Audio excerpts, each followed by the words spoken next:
Lisa Graziano from Reinventing Indulgence. I'm here today to talk to you about the top 10 ways to help you lose weight during the holidays.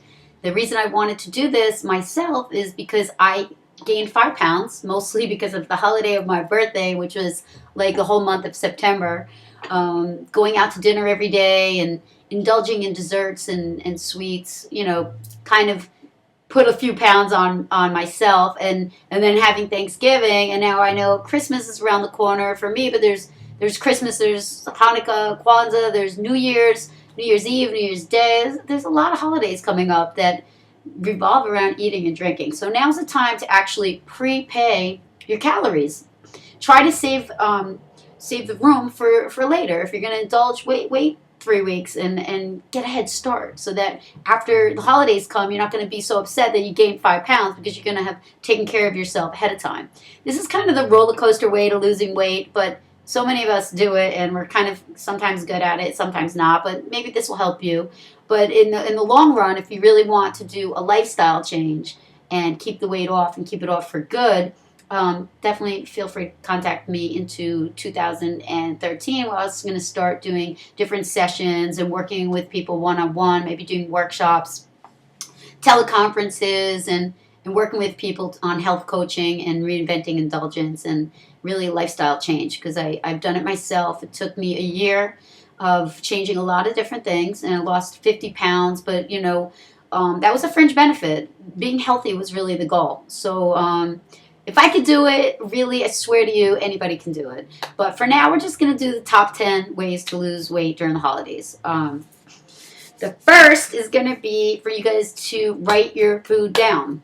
I can't stress this enough, and I know a lot of people say, oh, I don't have time, I don't have time, I don't have time, I don't have time.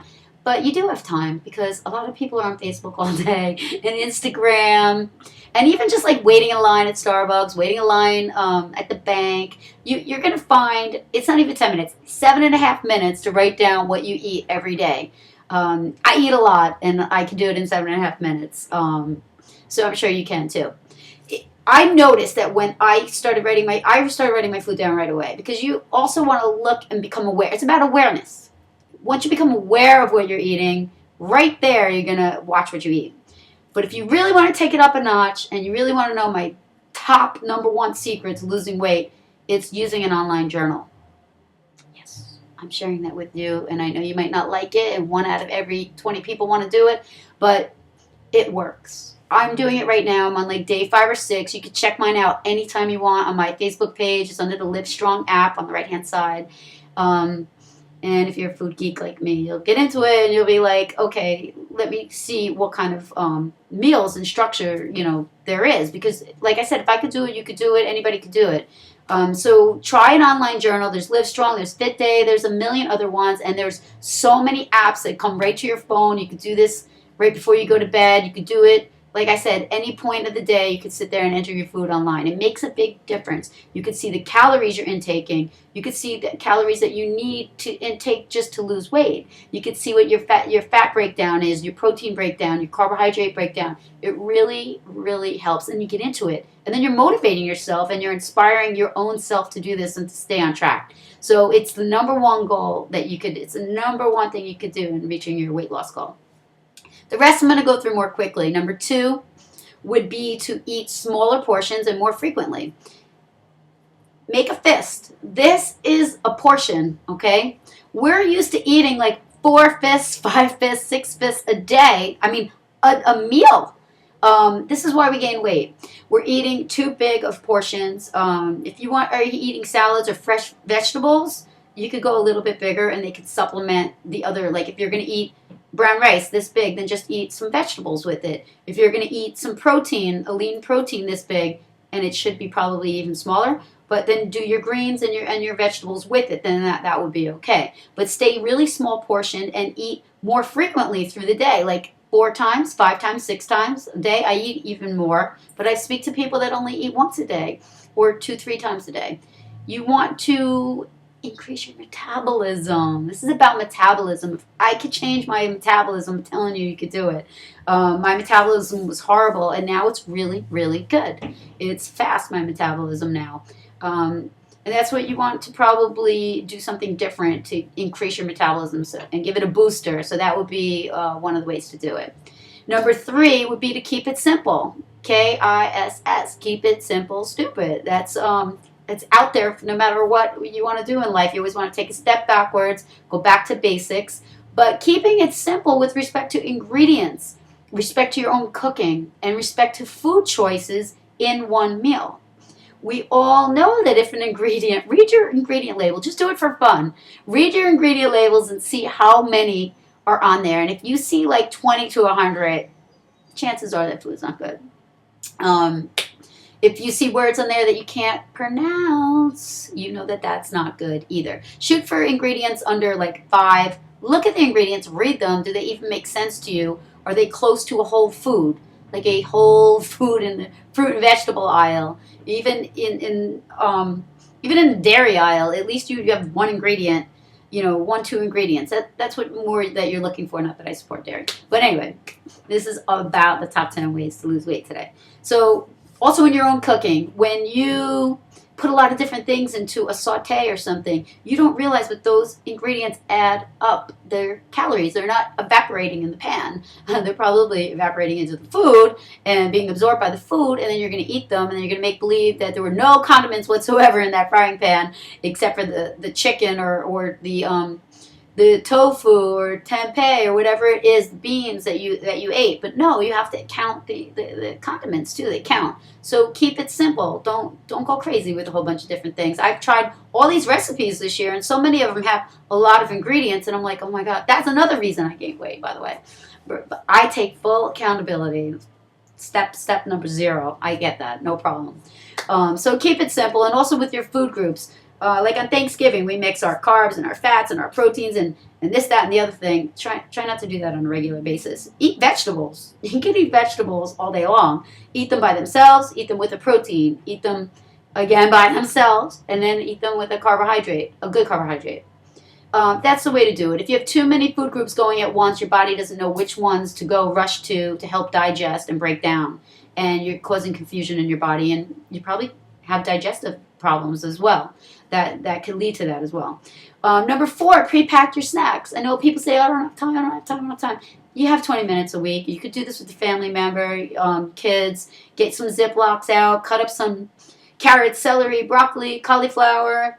Do some nuts. Make your own nut mix. That's really fun. Nuts, seeds, pumpkin seeds, sunflower seeds, almonds, walnuts, pistachio nuts. Make it fun. Throw dark carbs in there, dark chocolates, raisins, golden raisins, all that kind of goji berries. Oh my God, you can make so many. I make nut mix all the time. And every person, healthy or not, vegan or not, they come out of the woodworks and they're like, give me some trail mix. And that's okay. Share with people because a quarter cup is about 170 calories. So you're going to get used to this if you start writing down your food and putting it into an online journal. But make snacks to go.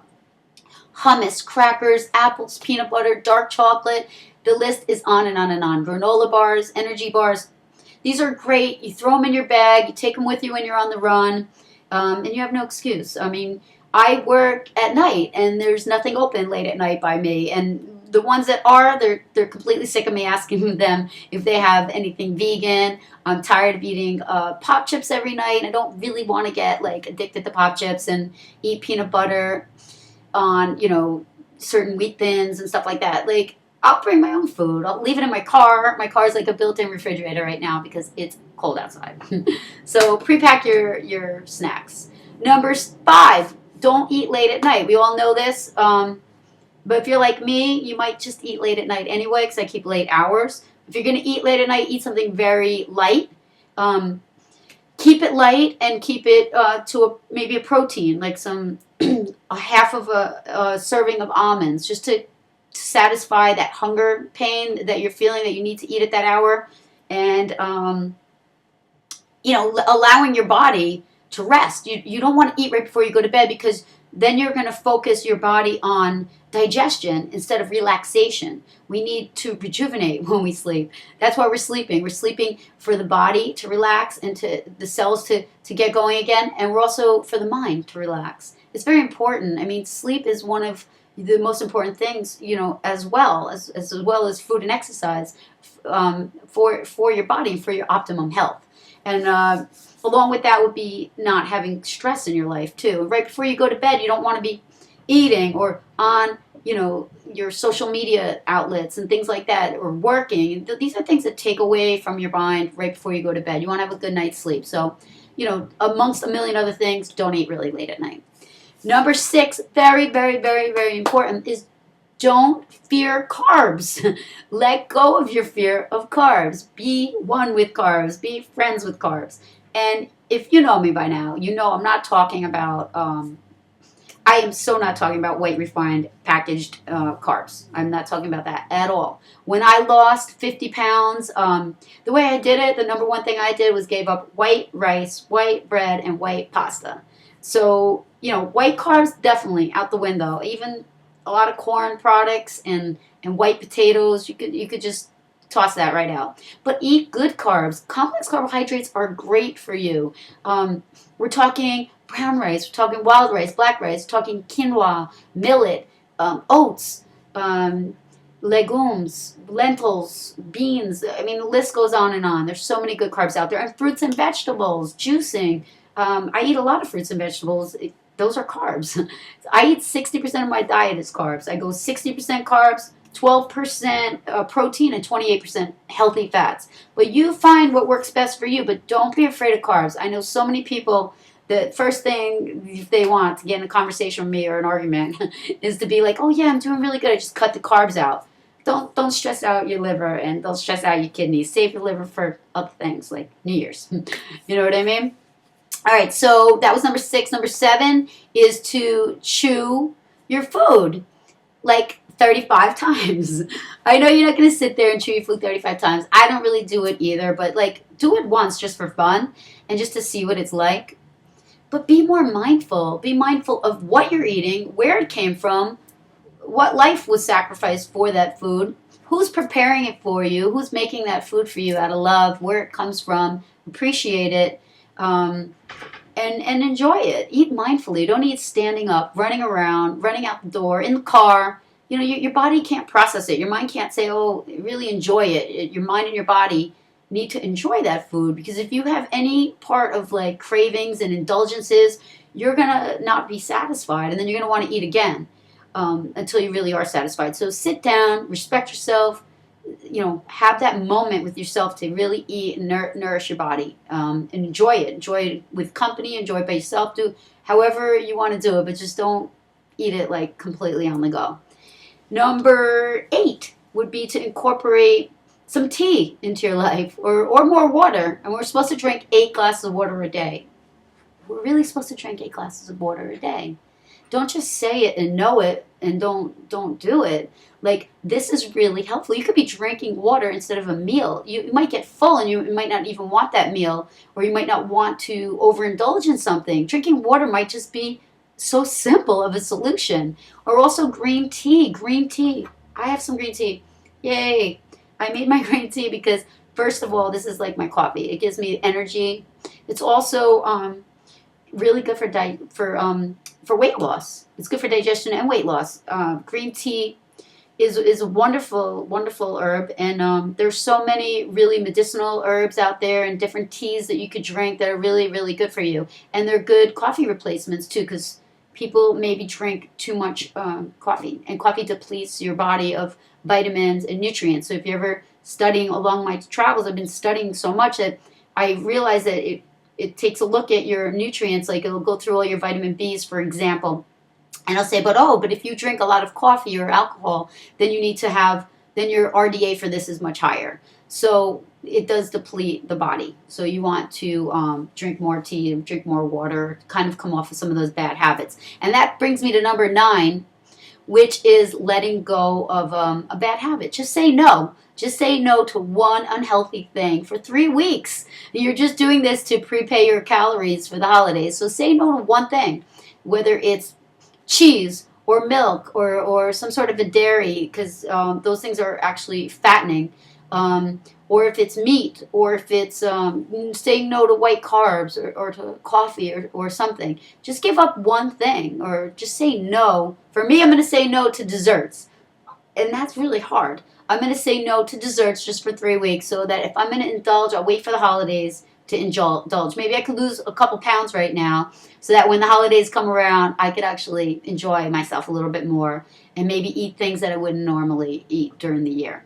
So number 9 is just say no. And number 10, finally, would be just say yes to something. Just say yes to one positive, healthy habit. You could say yes to taking a walk, exercising, going out dancing, singing. These things bring your happiness level up. You could reach out to somebody in need. You could go volunteer. You could spend more time with your kids or a loved one. You know, you could do something healthy that you could actually replace a negative habit with a positive habit. And I think you'll see that it'll pay off. So those are your top 10 helpful hints to prepaying your calories before the new year. So happy holidays, everyone.